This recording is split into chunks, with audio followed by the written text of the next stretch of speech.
Hey guys, time for a quick update on what's been happening for the last while. So this is the original tape, and this is the one that is the donor one. This is the master one. So this is Tweedledum, and this is Tweedledee. Tweedledum seems to be fine. Since today fixed it, it seems to hold up, no problem. Tweedledee, on the other hand, has been a bit problematic, and I think it has suffered some abuse over the years, which can, if I didn't say it before, can be clearly seen by the complete distortion of the side frame here. So this guy fell at some point, or something very heavy fell on it. But it's more than likely that somebody was carrying it and it just fell out of their hands or something, because yeah. Anyway, this guy failed soak test because my initial feeling that I had resolved the noise problem, yes I had. So I'd sorted out the record had been the wrong way around, I'd sorted out the noise problem on the right channel, but when I put it soak testing, a really nasty intermittent fault, and it started out as maybe every 10 minutes or so. When you have it set up recording, you would lose the signal either on one or the other or both channels just very momentarily, and then it would come back again. And so it was a bummer to try and troubleshoot. Yeah, this thing has been on the bench, yeah, since the last time I uploaded. Now I haven't been working on it all the time because you can only take so much, and then I'd go off and do other things to, you know, preserve sanity, and then come back and have another go. I found various things wrong with this. Problems in the 23-volt power supply. So there was really bad ripple on it. I recapped it, made no difference at all. So I ended up changing the two diodes in the transformer secondary, and that seemed to sort that out. The simple thing like the little diode here for the noise reduction for Adobe, that diode had popped. I couldn't get a yellow one of the right size and voltage characteristics, so that one that I bought said it was orange, but it looks bloody red as far as I'm concerned. Anyway, replacing that diode is a monster task with this machine, because you have to get this front fascia panel off, which itself is no easy task. But then, without boring you with all the details, I mean, I didn't video any of this because I thought it's just going to be so boring. But basically, this item 32 here is that little diode, which is mounted on a little circuit board, which is mounted on a metal bracket, to which are mounted all those control switches, and which are then held in by some more metal brackets and shielding. So to get at this little diode, you got to take this shielding off, you got to remove the switch panel from this other metal bracket, and each switch is held on with two screws. So there's 16 of them along the way, and they're tiny little 2.5mm Phillips head screws that are all glued in with paint. And so about a third of them I had to get them out with a vice grips, because you know, you just wrecked the head of them. They're just glued in, and so I had to get those all replaced on the way back. Then you have to take this little circuit board away from this panel. You have to disconnect this panel from this panel. This panel here is what holds the VU meters in. And then, having unsoldered and replaced the LED, you put it all back together again. But at least while I had it out, these guys got well and truly soaked with deoxit and exercised and checked with the continuity, and so they seem to be okay.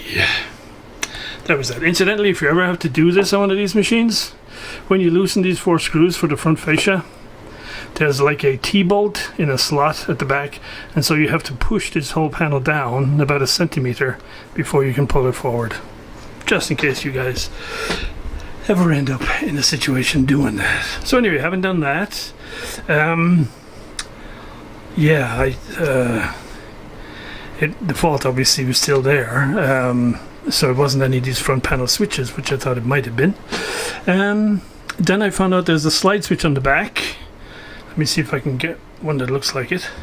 So yeah, one of the neat things about this particular machine is it has a calibration circuit in it for setting the 0 dB point on the view meters and stuff. And so it's called the calibration tone switch. And this one is a little bit small. The actual one is bigger, but it's a 6-pole dual throw slide switch, and that was definitely a problem. So I couldn't find an exact replacement. This was the closest thing I could find, and so I got it in case of an emergency, but it would be almost impossible to fit it.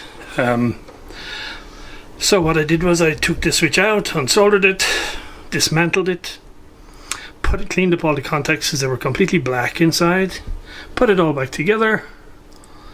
One set of contacts still didn't work, took it all apart again, cleaned it up again, put it back together again, and this time we seem to be good. Now since then, we seem to be doing much better. So I'm pretty sure that switch was definitely contributing to my problems. So what I'm doing now is I've just got an audio source, which is a little FM radio connected up, and it's recording it the whole time. Because at one stage it would go maybe for 45 minutes before you might lose the signal for a second. And so I'm not sure whether it's actually totally fixed or not yet. So extended continuous testing. And recording it on here, playing back on here, recording on here, playing back on there, just to make sure we have compatibility as well as reliability.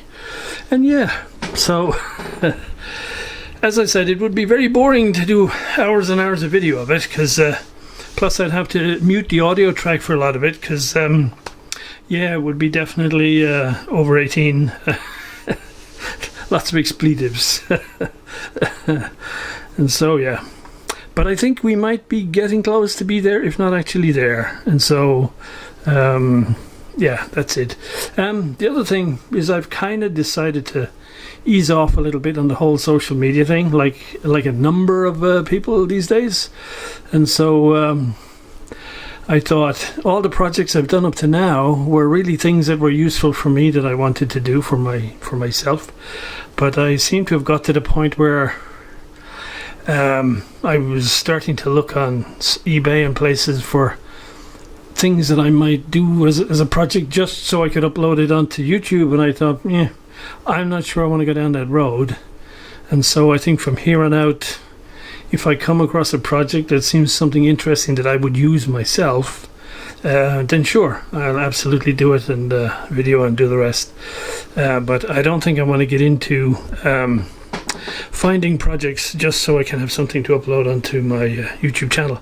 So I guess the frequency of uploading may well decrease for a bit, because I'm not sure what I'm going to do once I finally get these guys put away. Sorry, or at least one of them will be installed upstairs in the hi-fi.